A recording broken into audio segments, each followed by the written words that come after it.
learning how to practice social work at the same time, learning about the bureaucracy of a government agency could be very challenging. The program provided an excellent way to practice social work best practice models while adhering to legal regulations. The relationships I built with my fellow 4E students that year and my field instructor have been priceless throughout my career. 4E gave us a variety of experiences, from court hearings to special education meetings to lobby day in Annapolis, where we took our homemade paper dolls out to policymakers and waved them around and said, "Remember the children of families in Maryland." So we saw every level of social work practice. As a student in the local Department of Social Services, there were many training opportunities that we had that were not necessarily afforded at a regular internship. We were able to attend in-service trainings with the local caseworkers. So this kept us abreast of what was going on in the agency, as well as introducing us to staff that were actually doing the work. The constant supervision that we received from our field instructors allowed our field instructors to assess where our best fit would be upon graduation. For example, my field instructor thought it would be a good idea for me to go out on a Child Protective Services investigation, which I did. And the minute I went on my first maltreatment investigation, I knew that's where I wanted to start my career. I knew right away. So she did a very good assessment. One of the best mentors in my career was my field instructor. As a matter of fact, I don't make any pivotal career moves until I call her. So when I graduated from UMBC, I felt completely competent to enter the workforce.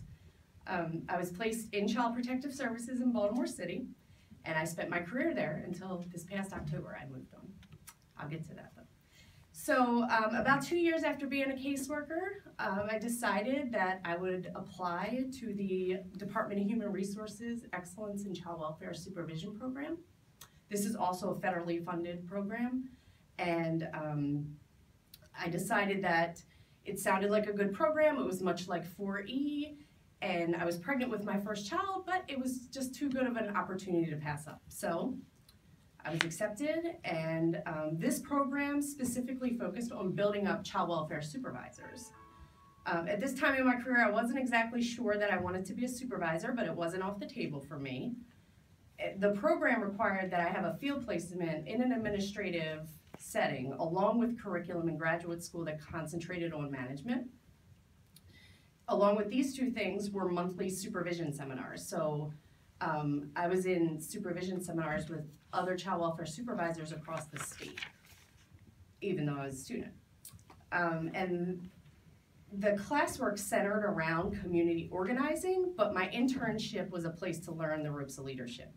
So I did elect to stay again in Baltimore City, and I interned in the director's office. My role was to create community partners in Baltimore while rolling out a new practice of team decision-making meetings.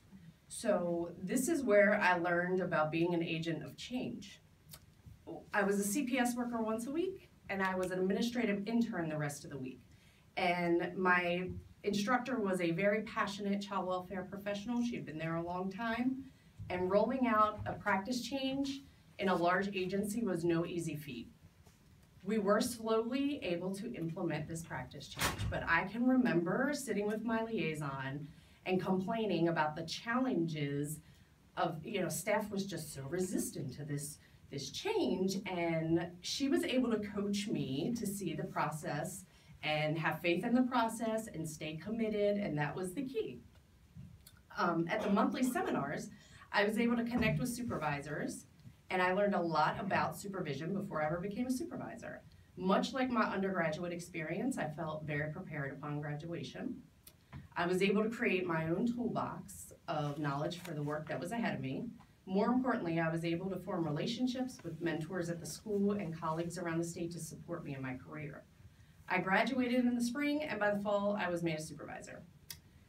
The passion that I had to help families and kids, I was now able to apply on a larger scale by supervising my staff.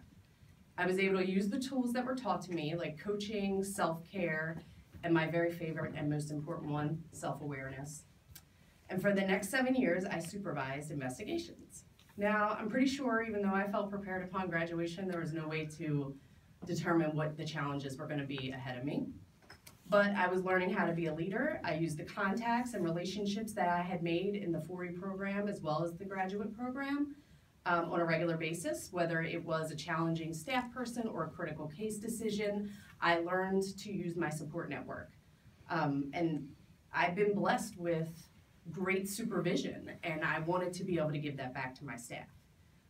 As a supervisor, what I noticed about the workforce entering the front door was that the Title IV students were ready to jump in and do the work.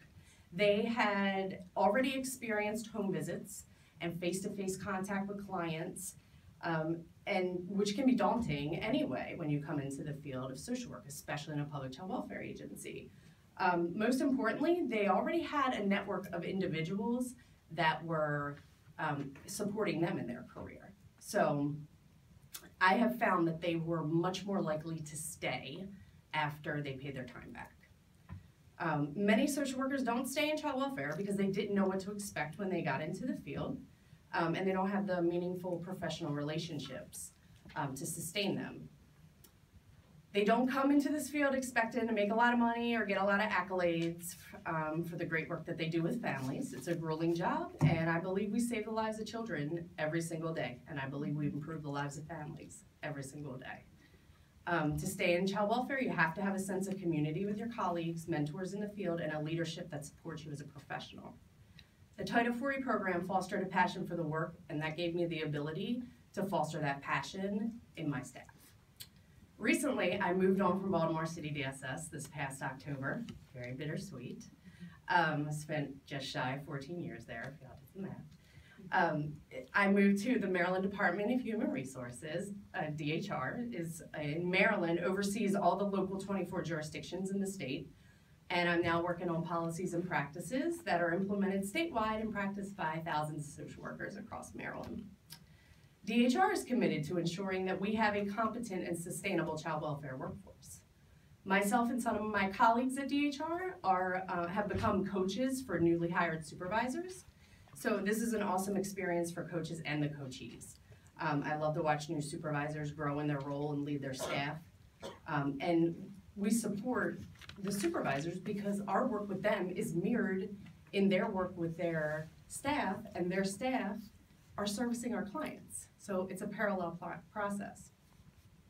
Our frontline staff make those critical decisions, life or death decisions, every day. So the 4E program taught me the importance of building a strong workforce and creating that network of competent child welfare professionals who continue to serve the children and families in Maryland for us. So thank you all very much for letting me be here today.